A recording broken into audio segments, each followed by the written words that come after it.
Good afternoon, everybody. Welcome to the December Cabinet meeting. Apologies for a slight late start and some technical issues.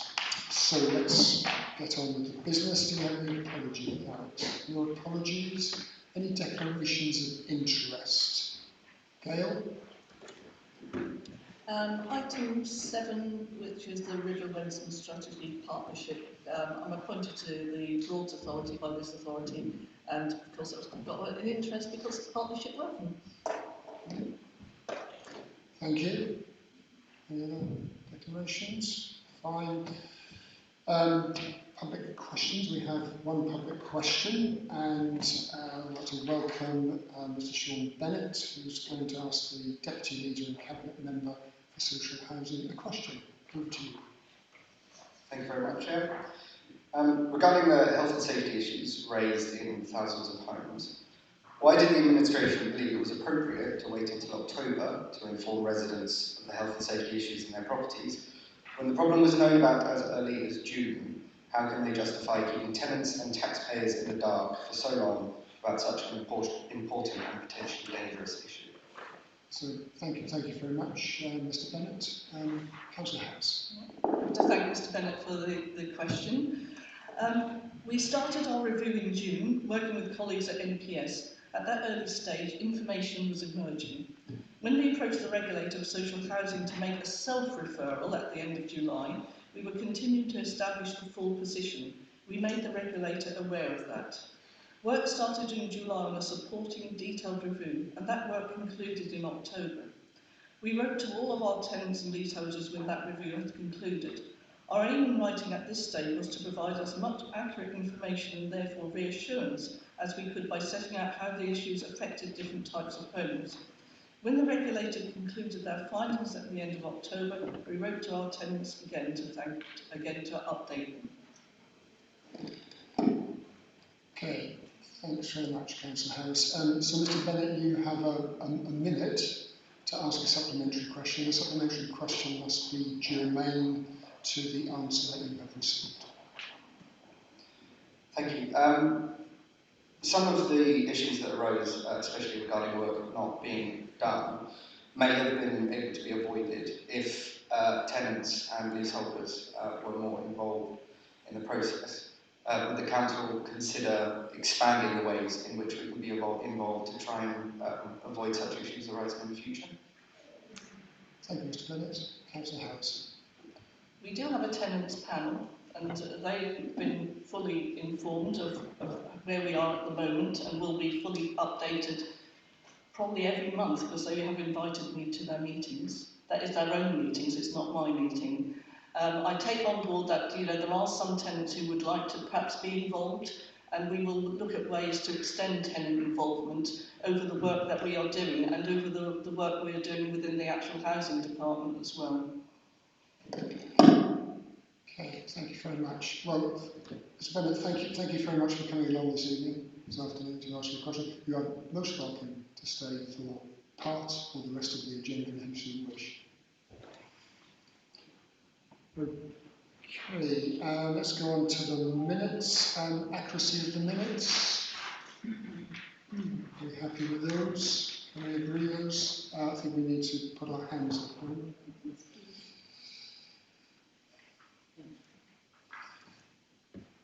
Okay, thank you very much.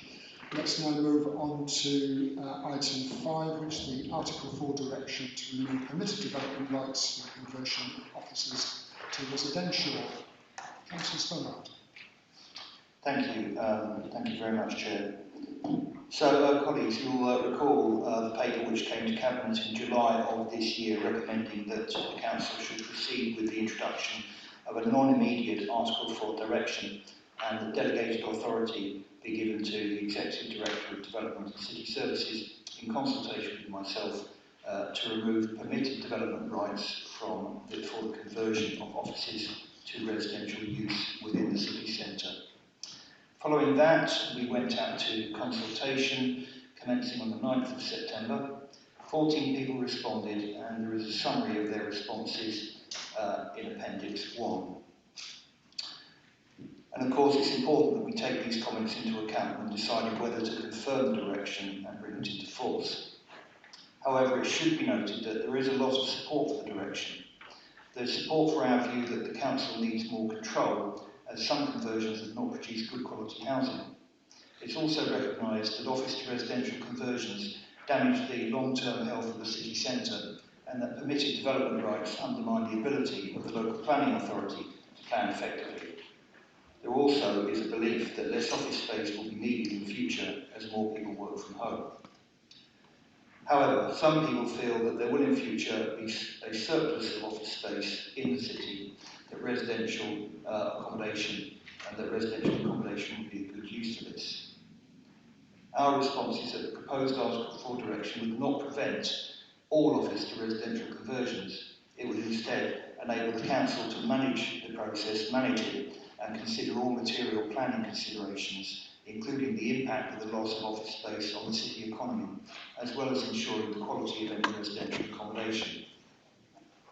In terms of the geographical area, it's been drawn very tightly around the city centre, encompassing the area within the inner ring road, with extensions to cover key business spaces around Carrow and Thorpe Roads. This boundary will allow the protection of all office space of strategic value, while allowing truly redundant stock to be converted under a full planning application. At the time of this meeting, we await confirmation from the Secretary of State of whether they intend to use their powers of intervention, and there is still a risk that the direction could fail. However, the current advice from the National Planning Casework Unit is that there is no reason why we cannot proceed, and in effect set the clock ticking on the 12-month period which is necessary to avoid compensation claims. Finally, on the 16th of November, the Sustainable Development Panel unanimously agreed to proceed with the introduction of an Article 4 direction.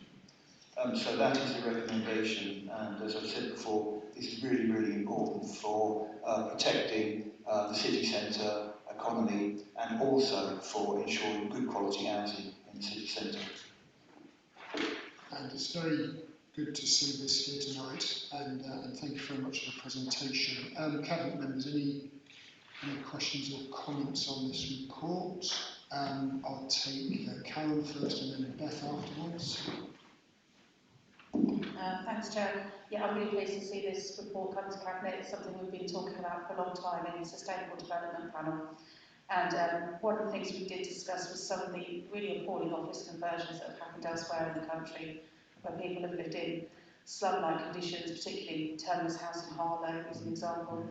And this is, of course, about protecting the office area, but this is also about protecting people's rights to good, secure accommodation. And we know that office conversions all too often do not afford good space, and also they're often not affordable. So this is about protecting the affordability as well for our residents. Thanks very much, Karen. Well made points. Beth. And echo a lot from Mike and Karen said, but also that we've taken our own steps in terms of taking on good quality conversions in the city, and having this Article 4 direction is a really positive step forward in that work. Any questions, Lucy? And then James?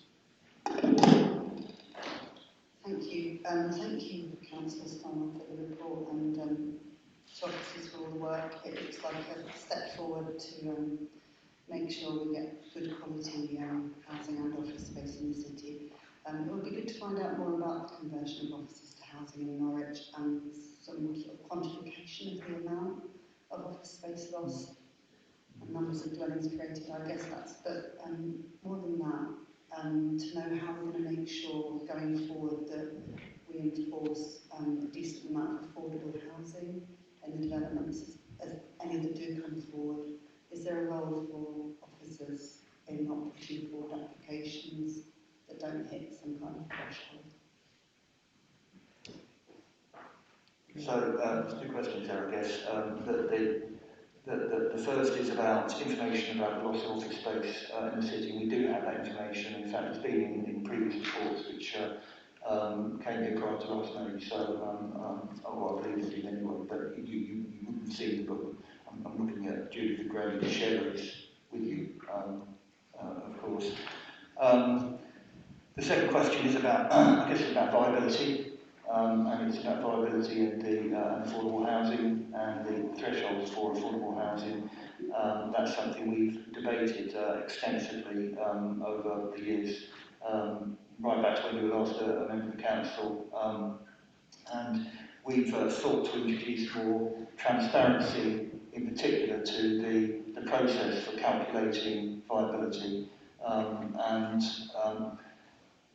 the point being that there will be occasions when there is a legitimate case that a development isn't viable with the full 30%.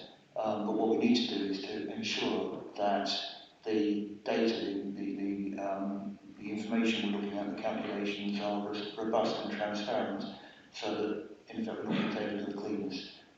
So that's something I don't know whether or not Judith or Graham want to comment further on that, but we have tried to tighten up that process in the last few years.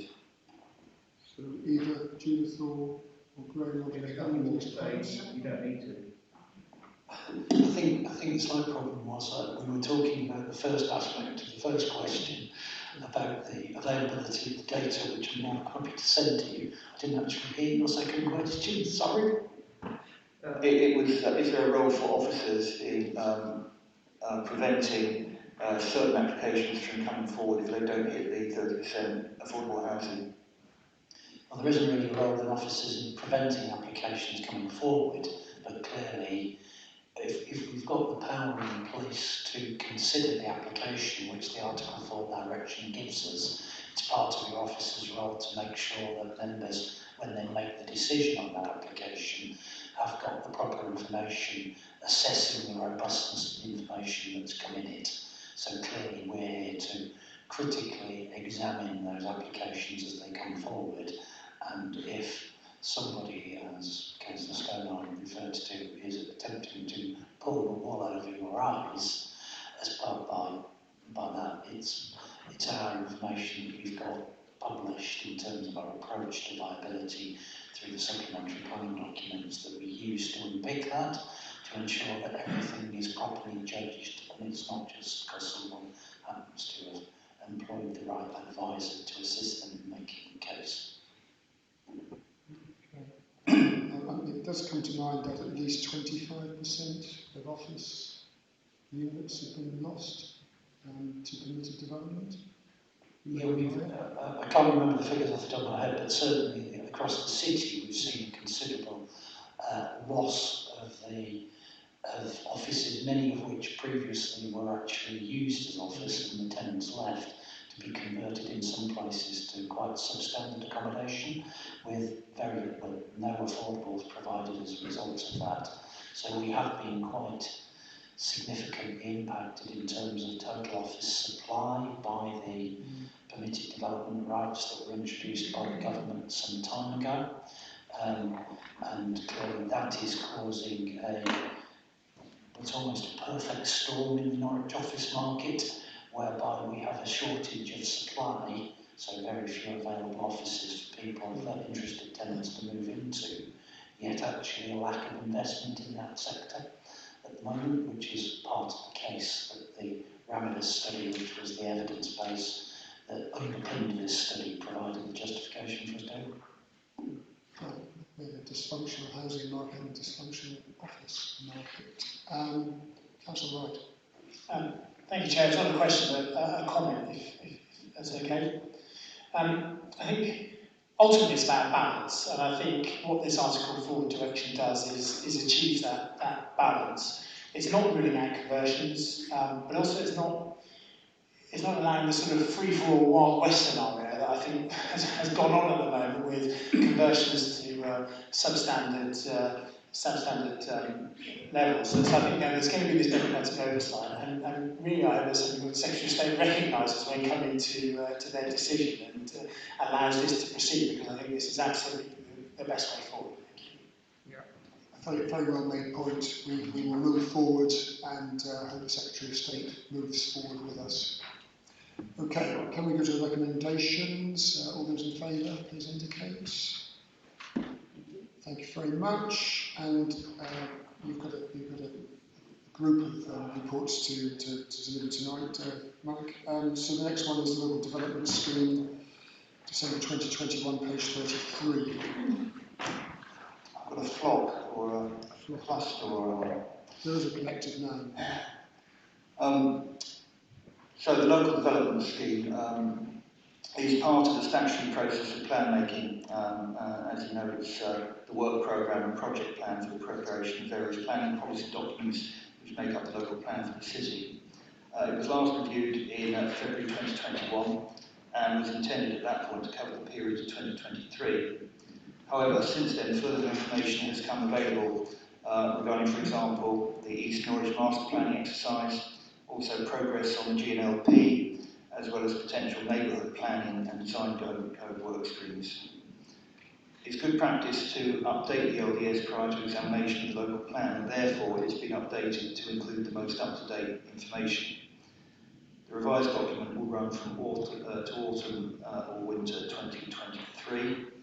The updates are set out in paragraph 6, and the revised LDS was considered by a Sustainable Development Panel on the 16th of November, and it was agreed to recommend to Cabinet that the document be approved for publication, so I'll commend this to you. Thank you. Thank you very much. Any comments from Cabinet colleagues? Helpful update. The account of new developments, potential developments. Lucy? Thank you again, Mike. I would like to ask what the Council's approach is to supporting neighbourhood plans. The report says that they help to positively build on significant regeneration potential sometimes, that it's open to working in cooperation with community-led groups, and that you do have them already, Cringlewood, Spouston, Helston. We've got them sort of ringing the city, but nothing in the city. Is there anything you'd like to elaborate on the Council's approach to sort of helping some to come forward within the city as ways of empowering people to be part of the planning process and set elements of it themselves? There is a proposal which we're anticipating will be receiving shortly for neighbourhood planning area in the, I forget what they call themselves, but it's basically the Angley Square area, that bit of the city. And there's a timetable for which I've seen for basically receiving and considering that proposal.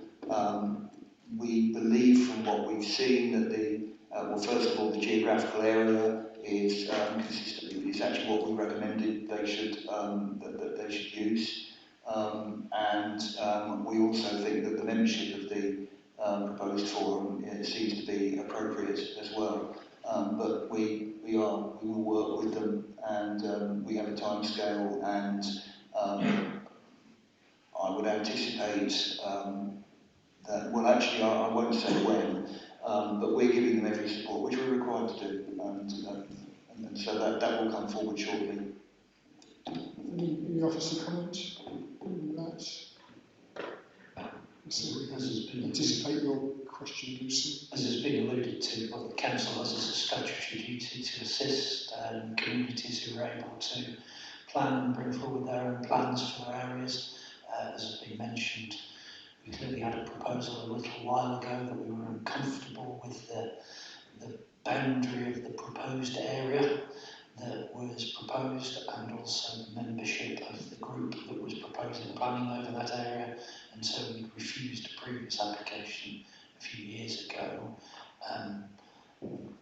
But if those specific reasons are addressed, the legislation is there, and the attitude of the Council would normally be supportive and engaging.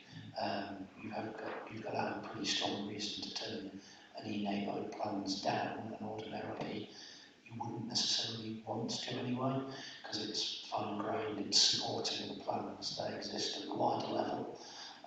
So we're happy to support it as resources allow us to. Just come back and say this exactly, and the point being that the geographical boundary was one of the issues previously, and we went back and actually recommended a boundary for them to adopt, and they have. and they've come forward on that. They're coming back when we receive the application on that basis. So we try to be helpful, and they clearly have picked up on that. Okay, thank you. Anything from you, James, on this one? Okay, so we are carrying out in a proactive and positive way our statutory obligations in this area. Right, can we go to recommendations then, please? Are we happy to support the recommendations of this report? Please indicate. Thank you very much. And now the river racing strategy update with a bright and cheerful delivery plan document in colour. So, Mike, over to you. Thank you. So, this is the delivery plan. I'm really pleased to present this update on the work of the River Wenston Strategy Partnership. You will recall that the strategy was adopted by Council in 2018, and there's a multi-agency board which comes together. And it's important to say we don't have a specific budget for the strategy. What we've got is a group of organisations coming together which have each got their own financial contribution and have got a contribution to make to the well-being of the river. And also we believe that by having this partnership, it makes it, it puts us in a much stronger position to apply for funds to achieve the overall vision, which is to breathe life into the river by enhancing it for the benefit of all, increasing access and greater use of it, enabling it once again to play an important part in the growth and vitality of the city, and helping to attract inward investment. So the delivery plan document sets out progress in delivering the strategy and the next plan stages of implementation. Now, you'll note from the document that a number of schemes have been completed. So there's Marriott Way and Barn Road Gateway, the New Mills canoe portages involving the installation of 2 low freeboard pontoons either side of New Mills sluice gate, the New Mills Eel Pass, enabling eels to have access to the river's upper reaches and to complete their life cycle, and new moorings for short stay and demasking at the NR1 housing development. There are 2 really exciting recently funded schemes. The first is the Wenston Walkway, a 70-metre walkway linking St George's Street and Duke Street along the southern bank of the river. That's something which is very expensive, as you'll see, but also which, and therefore which I was concerned we would actually achieve the funding for, but we have, and that's really important. It completes the section of river path and avoids people having to take a detour if they want to use the river path. Also, from the point of view of Newer, it does link areas of their buildings on St George's Street and Duke Street, which is really important as well.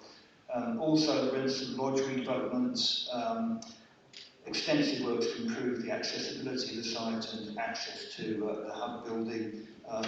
Again, so that's just over £1 million. The Wenston Walkway is 1.26 million. So these are significant schemes.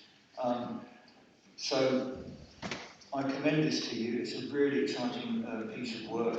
All the more so because we're achieving it only because we're working in partnership and pooling our resources.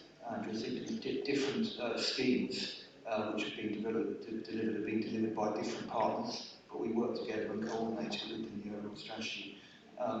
We formed a partnership, as I say, in 2014 or 15. It's a long time ago, wasn't it, Julie? And it's a slow process, but that's the nature of it. It is a strategy, and we're trying to pull together the contribution of all the different stakeholders to achieve the ambition. So, commend this update to you. Just also like to make a comment about paddleboards, since there seems to be quite a lot of press attention to paddleboards today. Had a very interesting conversation with a reporter yesterday who was very interested in the paddleboards, possibly more interested in them than other aspects of the strategy. And he did say to me, well, do you think we could be the paddleboarding capital of England? And I said, well, I don't know really. Maybe Eastonia, that became the headline, and a whole story was constructed around it. But also, there is other good stuff in the story. Anyway, I commend this to you. Thanks very much, Mike. And I must say, you have chaired this for since 2015? 2014, 2015? So, commendable work to bring all these things to fruition. And of course, one of the strands of this, of course, is the Greater Norwich Growth Partnership, which has got pulled still. There'll be a report coming forward in due course, identifying the programme across the Greater Norwich area that includes some of the things that you've mentioned in your report. Judith, was there anything you'd like to add? Nothing to add, thank you. Okay. Right, any Cabinet member colleagues like to say anything? I'll take Gail first and then Karen. I'd just like to thank you for bringing the report to us, because it's really positive. The river is a real asset for this city, and we're now starting to see the benefit of partnership working, and I'm really proud of the work that's been achieved and will be achieved. So I think during the past few months that we've had, or 20 months or so since the pandemic started, I think the river and the river walks have been really important to people, and there's a lot, a lot has been gained from people having access to the walks around the river, seeing the wildlife, and being able to experience some of the activities on the river. I certainly know that Newer have put up their new building, student accommodation, but also a range of education facilities. I'm absolutely delighted by the news of the extension of that on the side of that. Great, Karen, over to you. Thanks, Alan. It's really good to see residential moorings in the newly identified projects, because we know that the cost of housing in Norwich is ridiculous now. More people are choosing actually to live on the water. It's an affordable way to live. I do have a question about paragraph 2.18 and why this project is no longer a short-term priority for Anglia Water. That's the Fats Oils into Greece. I really thought this would have been a priority for them. Just wondered if you had any information about that. Do you want to answer that diplomatically, Judith? Thank you. I think it's definitely still on the cards. It's just, I think, their resources mean that they're just keeping it, that they can't bring it forward imminently, but it's something we're still keeping in the programme and keeping it under review. Okay, thanks. Karen, I'll start with James. James, any points you'd like to make? Thank you, Chair.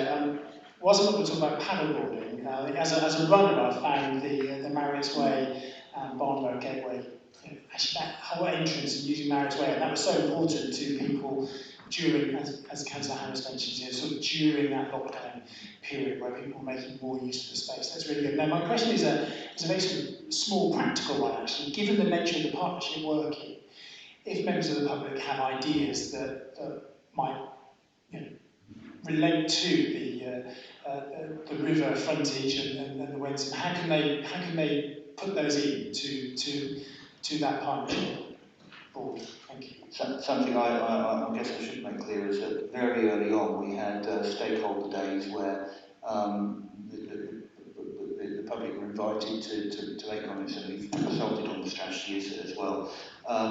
I guess the answer is to send any ideas into Judith, who's the person who coordinates it, and has been coordinating since 2014 as well, I would say, as well, very masterfully. But I guess that would be the place. But do we need to set up some sort of portal for people to use? I don't know. It's the website, isn't it? I was just about to say that the website has been a bit updated recently, showing projects that have been completed and the new action plan and so on. I think we could probably put in something on the website just to give it a mailbox address that people could write to, because we welcome their comments. Okay, is that okay? Yeah, right, Lucy? Thank you, thanks James. One of the questions to ask, so that's good, I've only got one now. It's a little bit slightly involved, but it really will be good for people to be able to input, because I know that there isn't really any projects that have happened upstream on the Wensum in the areas of deprivation that it goes through, for instance, Marcross and Wensum Ward, and I know that people in Wensum Ward had a lot of ideas and fed into the original consultation, so it would be good to have a route for them to keep bringing those forward and show that there is still real significant enthusiasm up there. The Wensum River, obviously, you know, is a triple SI in SAC, its length, and in biodiversity terms, it's a chalk stream. It's rarer than rainforest globally. Norfolk's got 26. It's so important. I've heard it compared to the Ganges in terms of its almost spiritual significance, but for biodiversity, we're really astonishingly lucky to have it in our city. And I've been contacted, and I've been contacted separately by two people that have come to me actually that just, and not just now, but over a long period of time, that real reference needs to be made to the river corridor in this strategy for its biodiversity, its importance in its own right, early on, rather than letting it fall, as it does under a more general heading in reference to the government, in the enhancement plan. So I'd really like to ask for assurance that the Council will work with others to ensure that biodiversity enhancement is given a high priority, and work with others to secure funding for this, and not leave it to others to fund. I'll just expand on it a bit. I've been contacted by someone who said they had no words for the rage they were feeling. This is about biosecurity, and it was prompted actually by the paddleboard article, because and I'll just try and put in a nutshell the worry. The worry is if you don't have a really decent biodiversity strategy for a river like the Wensum, which means that if you are paddleboarding things, you make sure that the equipment you use doesn't go and contaminate other rivers. What's happened, there's a river that has crayfish in it. You know, there are two kinds of crayfish, and singing crayfish and native. And we've got them in the Wensum, and they can be spread easily to other chalk rivers in Norfolk. It's one of the family of chalk rivers. So biodiversity, the Wensum and other rivers are linked. And two, it's fine to see it as an economic opportunity, and it is, and it's an opportunity for people to learn about biodiversity, but it really has to be given a much higher priority within the strategy to understand how this river is such a delicate and wonderful place, and how it connects to other rivers. So I just want to put those thoughts before you and ask you to make sure, especially as the Council is going forward with the biodiversity strategy, to just up the ante on biodiversity within the Wensum strategy, because at the moment it's rather tucked away. That was a very long question. Interesting points about chalk biodiversity and the inhabitants therein. The question was, will you increase the biodiversity? Well, yes. I mean, I guess we would test your comments against the biodiversity strategy that we already have. But it's a point that's worth exploring. Anything you want to add? Yeah, Judith.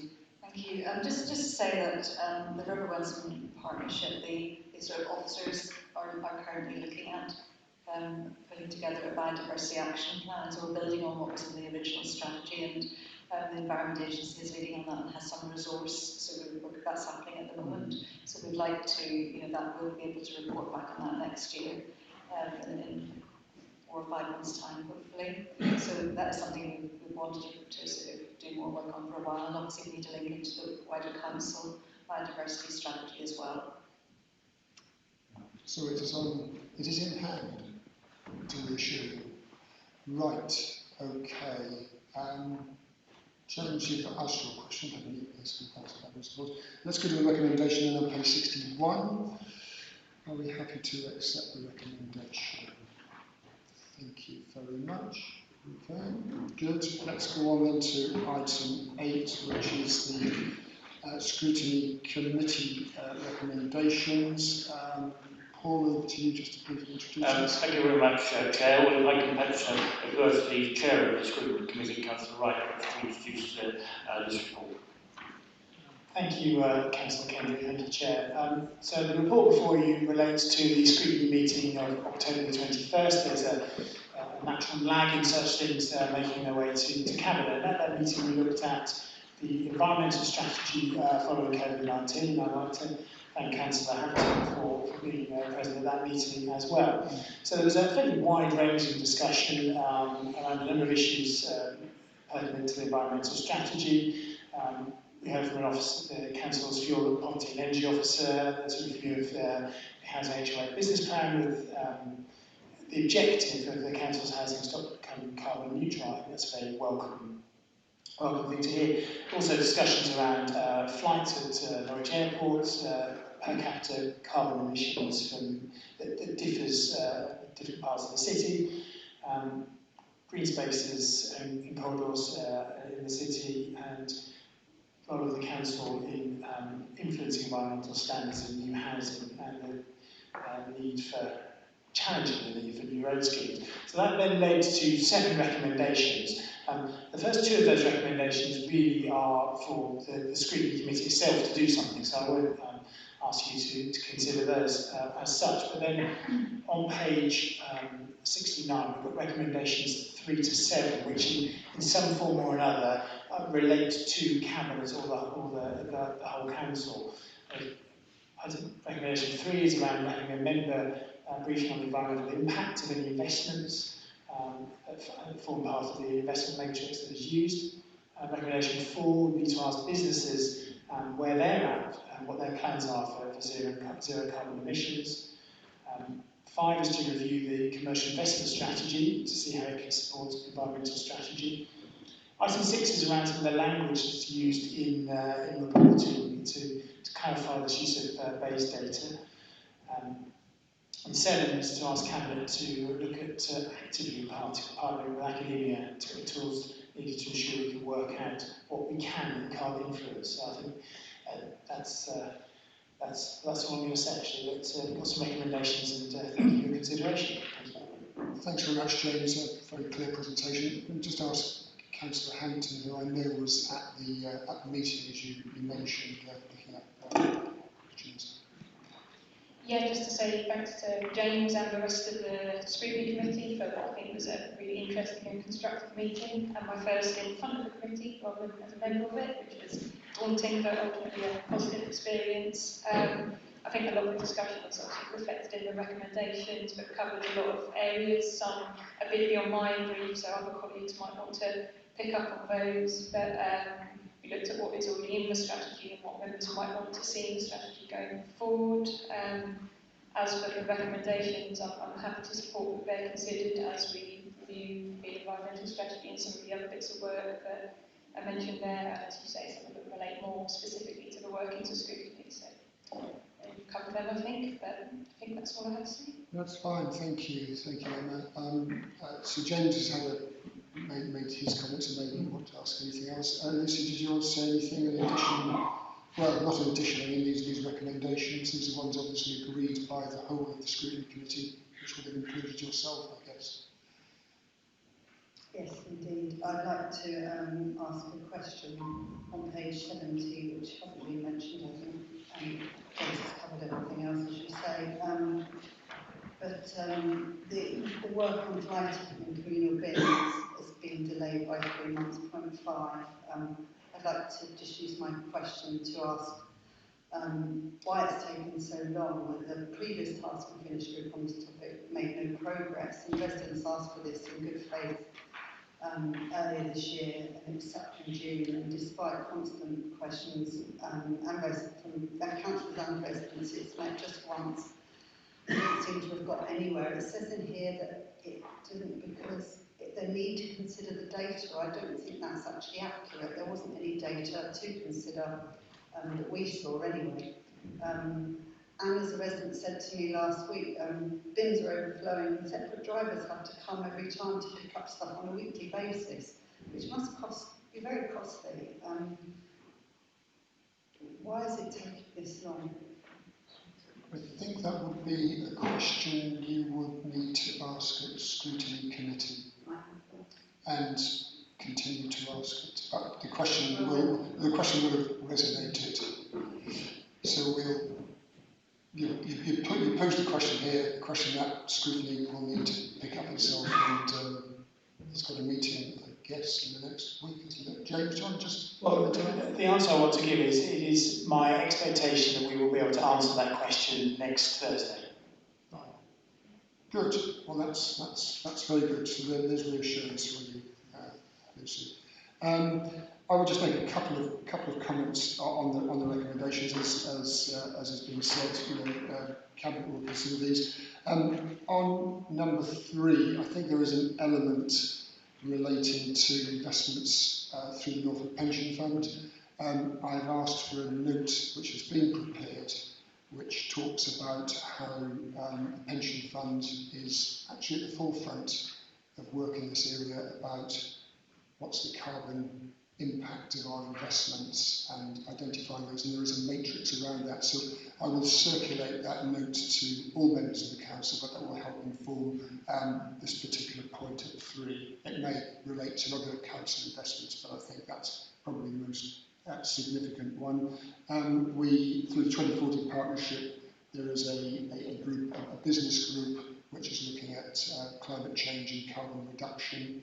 And of course, in terms of the academic aspects, one dimension of that, of course, will be the Climate Change Commission and the work that it does. It has academic support from the Tyndall Centre. So it is good to see that a number of the issues that scrutiny have raised, there are actions within the range of partnerships we have and organisations that we are involved in, which will help to address some of those questions. Okay, so we thank scrutiny for a very helpful set of recommendations.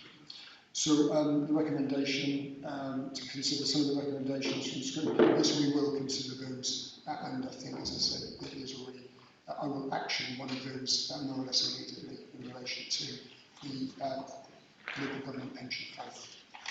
Okay, can we just indicate that we're happy to actively consider these? Thank you very much. Okay, let's go on to Councillor Kendrick. This is page 73, and it's the emerging budget 2022-23 and budget consultation.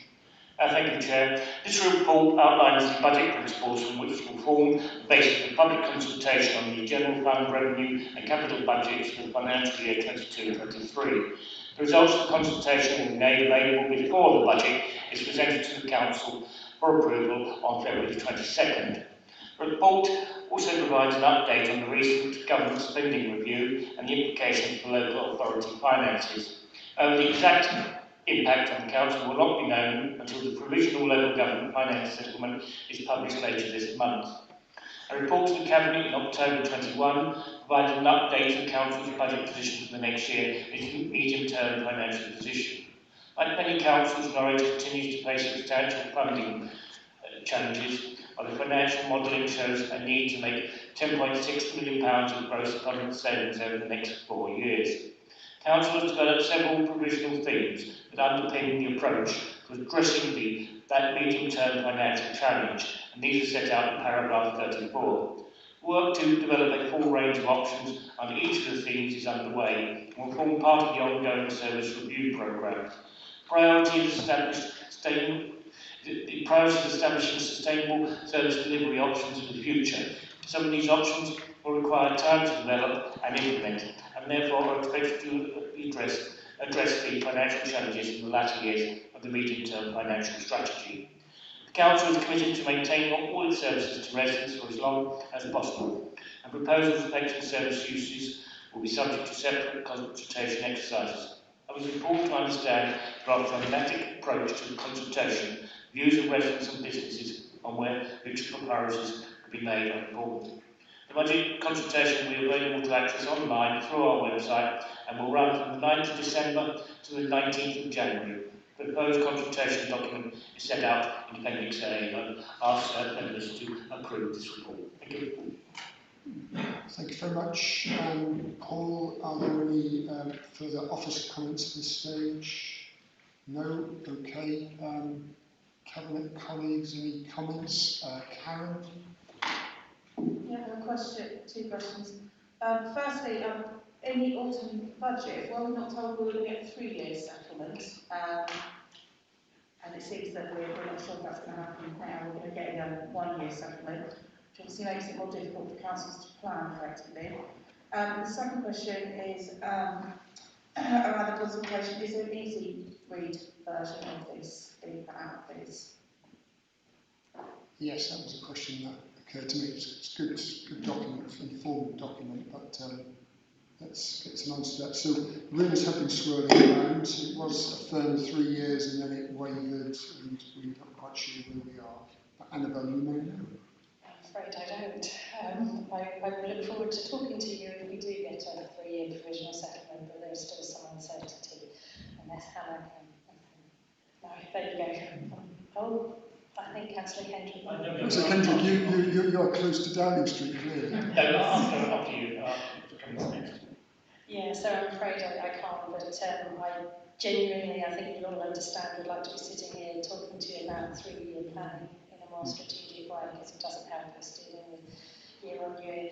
In relation to the easy read version, I have spoken with my colleagues in comms that do the liaison for us, and unfortunately we need to reach out to partners and they won't be able to deal with that in the time frame that we were hoping to. So we're looking at what else we can do, but I can't say there is an option available, but we are looking into it, as you've requested we did, Councillor. Well, I've given a commitment at the request of comms to do a 1-minute video on the budget consultation, so I shall make that crisp and clear and compelling for people to want to fill it in with you. Okay. Any other comments? Yes, Paul, you want to come in? Yes, can I give a political reaction to that particular question? I think you're absolutely, Councillor Davis is absolutely right. We were originally hoped that we would get a 3-year settlement, which would obviously be much more sensible, not only for this council, but for the nationwide local government community, to know what we would have for the next 3 years and enable us to actually plan for the medium term. There is now, unfortunately, an element of doubt that. I hope I am proven wrong, that the government does provide us with a 3-year settlement. If they don't, I think it will be a crushing disappointment to the whole of the local government community sector. Thanks very much, Paul. Lucy? Thank you. My question's about the consultation. It's obviously about to go live and there isn't much time to change it, but I do want to record that it's very unsuitable for a level of understanding of most people, the general public, myself included, even though I have just benefited from training from the LGIU. Even for me, it read a bit more like my training. And also by the time we get any results on it, it's very, very limited time to act on them. What would happen if large parts of the public actually disagreed with the council tax increase? Will we not implement this only a month later? Likely not. So the question is, how can we improve the engagement of our residents in the budget setting process to ensure that it's actually an honest engagement and not a box-ticking exercise? Because that's unfortunately how it comes across. That's a very ungenerous comment, Councillor Galvin. Any comments in terms of the budget consultation document in that sense? I mean, we do have some key stakeholders who we do need to consult on this and we need to understand the sort of full range of ramifications. Annabelle. So I think, unfortunately, we find ourselves in a very difficult position again with the fact that we're dealing with very short notice in relation to what our actual numbers are. And the one thing we're all committed to is not making very difficult decisions on a permanent basis when we've got so much uncertainty around the settlement. So I think we've done the best we can with the information we've got available. We as officers, and I've already started a conversation with the Chair about how we go forward next year. If we get a 3-year provisional settlement, fundamentally we can have very different conversations engaging with the community. And we're already thinking about how we plan that for next year. But it's very difficult when you've got so much uncertainty to do a really good engagement with the community. And I think we've taken the best approach with the information we've got available and we'll look to do more next year, we hope. Yes, we were expecting to get the local government finance settlement on the 16th of December, which is close to the Christmas period. That's a provisional settlement. There has to be space for some consultation or some engagement with government about that draft settlement. And government does have a habit of slipping other things in late in the day.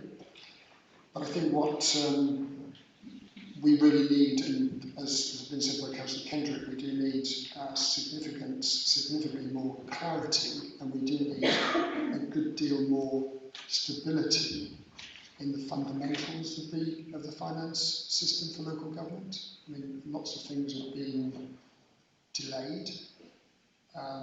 Some elements remain uncertain and unclear in the government's own mind about how it's moving forward. And of course, actually we're not here just to sort of knock out some services in the short term. These are services that we have to provide for the long term.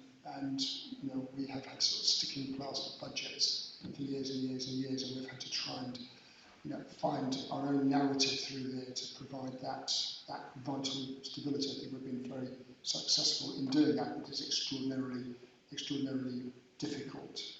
So we really need government to step up to the plate, get themselves sorted out about what the role of local government is and proper funding, and actually give us settlements that we can, as Annabelle says, and picking up your point, Lucy, can engage with people over a longer period, looking at 3 years rather than seeing us through the next year with short-term money and constant budget pressures, which mean that we have to find every year a sizable sum of money to stabilise the budget and work a little bit in an opaque world when it comes to the medium-term financial strategy.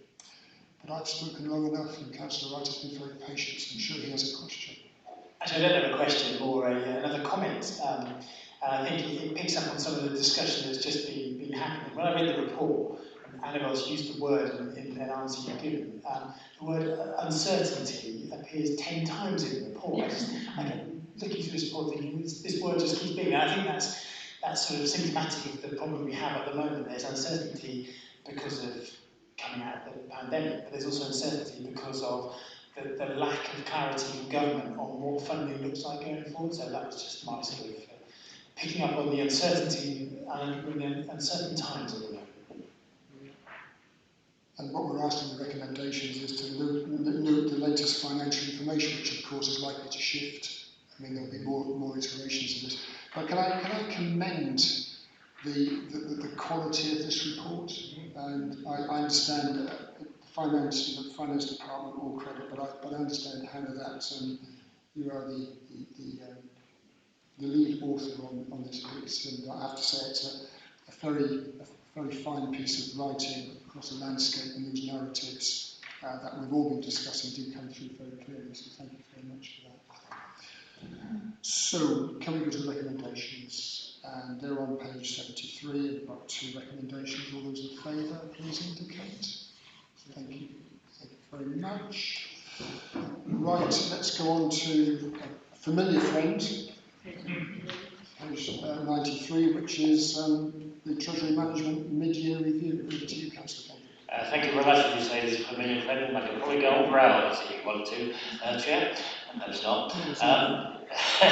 This detailed report details the results of the Council's management activities for the first 6 months of the present financial year. It also highlights proposed changes to the Treasury Management Code of Practice, which are expected to have an impact on the future reporting requirements and approaches to aspects of the Council's Treasury Management operations. Table 1 shows that the Council held just over £117 million of cash and short-term investments on September the 30th this year. The main components of the increase between March and September were the receipt of £15 million of Townsend grants, additional borrowing of £5 million, and the repayment of £4 million of loans from NRL. All investment transactions were taking place within the approved limits laid out in the annual investment strategy. Table 2 shows the actual borrowing as of the 30th of September, totaling nearly 225 million as the report.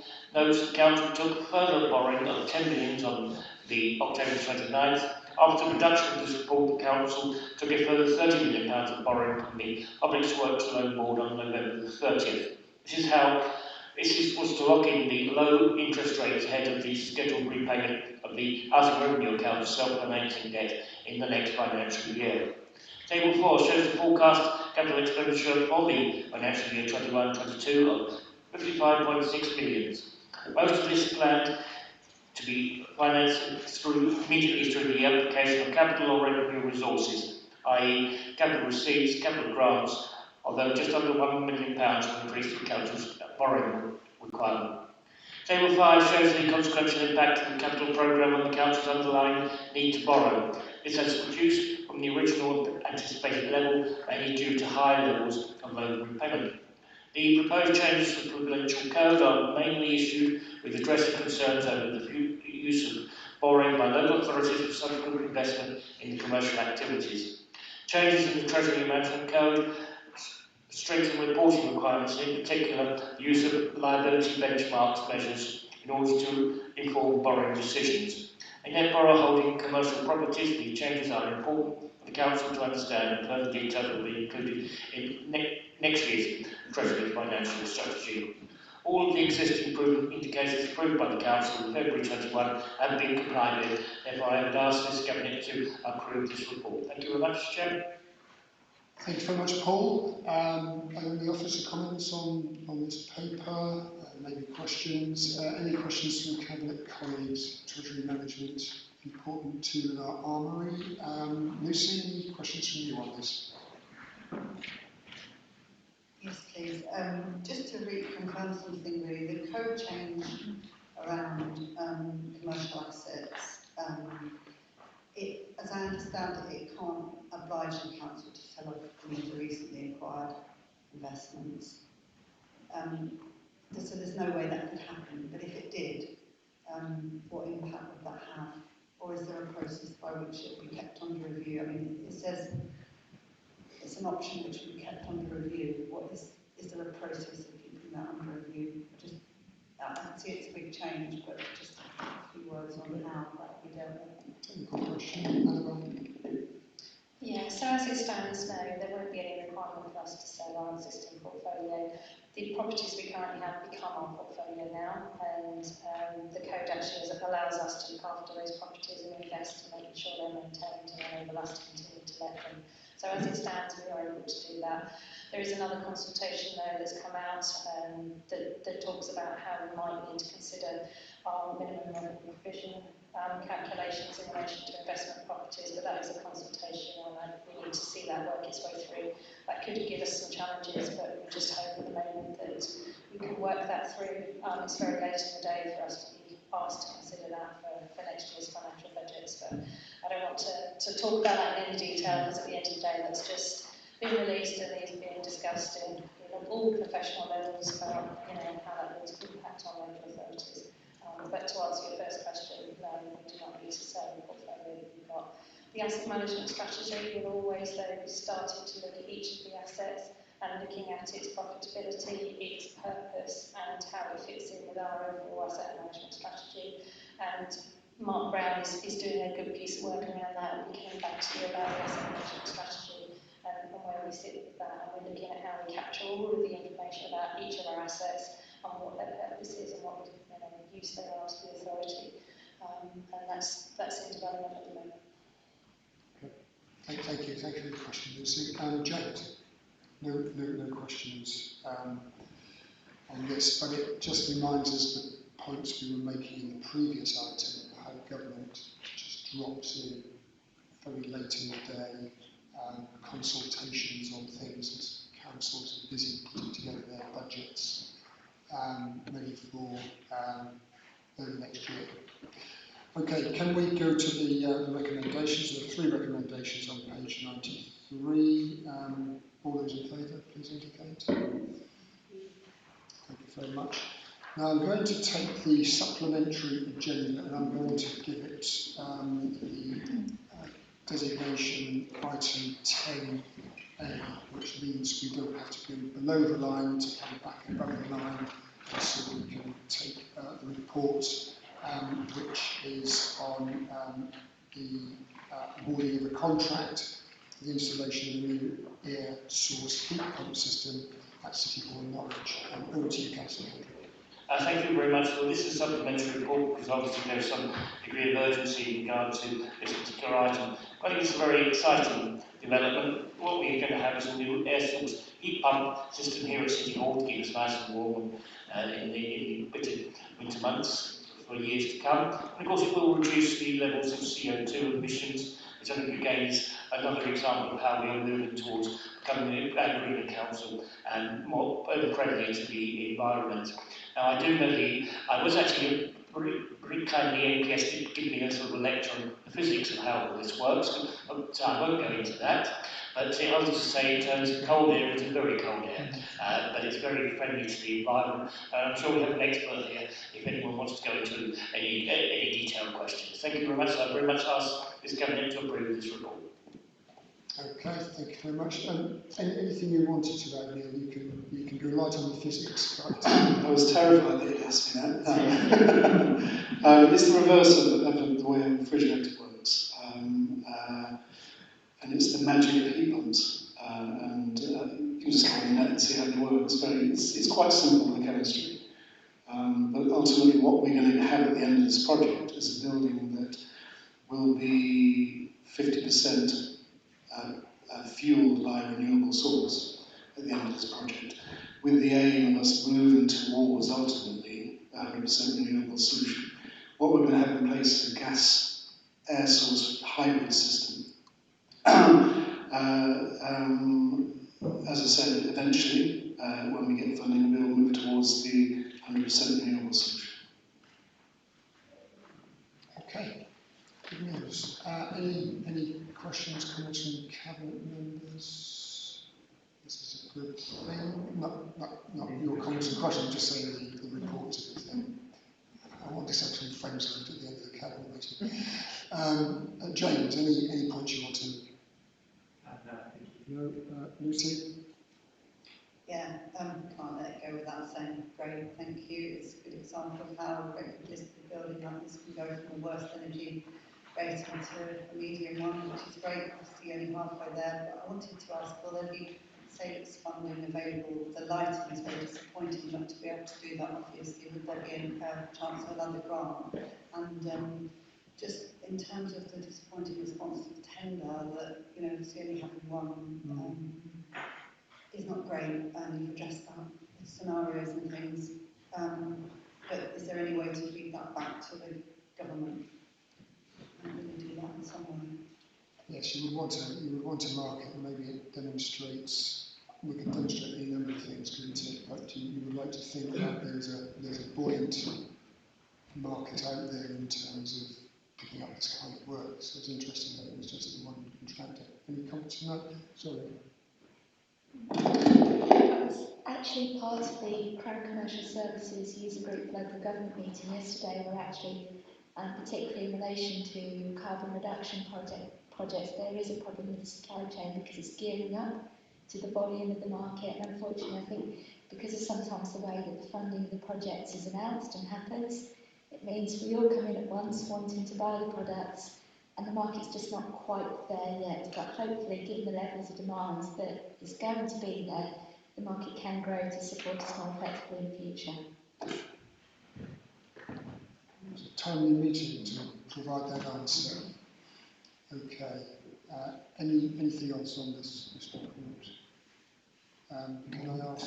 Chair, do you want me to just comment quickly on the question about LED lighting? Yes, sorry, yes. I meant to do that. We haven't given up on it by any stretch of the imagination, but the way that SAIC's funding people is changing at the moment, so it looks, so I'm not waving the white flag, but it looks unlikely that we will be able to secure further SAIC's funding to deliver LED lighting. But over time, LED lighting is coming down in cost relative to the electricity that serves it.